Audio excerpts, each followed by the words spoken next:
নমস্কার বন্ধুরা, মন্টিস কিচেনে আপনাদের স্বাগত।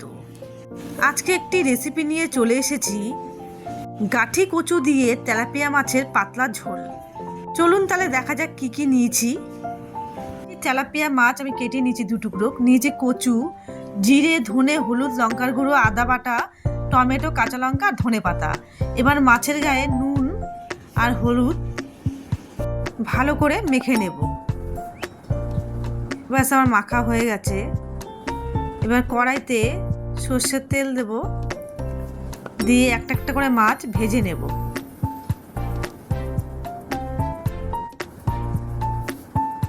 একদিকে উল্টে দেব।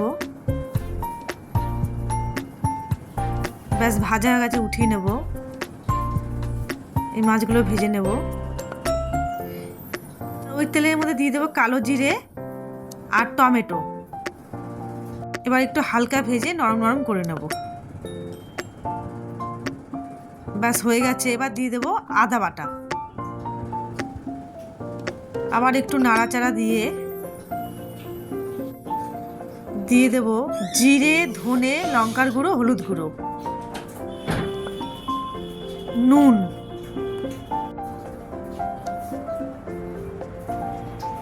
এবার সামান্য একটু জল দিয়ে ভালো করে ভাজা ভাজা করে নেব। এবার দিয়ে দেবো স্বাদ মতন চিনি। এবার দিয়ে দেবো গাঠি কচু আর কাঁচা লঙ্কা। আমি গাঠি কচুটা আগে একটু সেদ্ধ করে নিয়েছি হালকা। এবার ভালো করে সমস্ত কিছু দিয়ে কষিয়ে নেব। ব্যাস কষানো হয়ে গেছে আমার। এবার দিয়ে দেবো জল। 4 থেকে 5 মিনিট সেদ্ধ করে নেব। ব্যাস সেদ্ধ হয়ে গেছে আমার।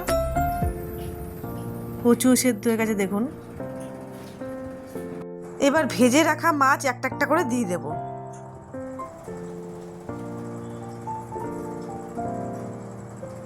আবারও 1 থেকে 2 মিনিট ফুটিয়ে দিয়ে দেব বিলাতি ধনে পাতা। এটা আমার ছাদ বাগানের, আপনারা ধনে পাতাও ব্যবহার করতে পারেন।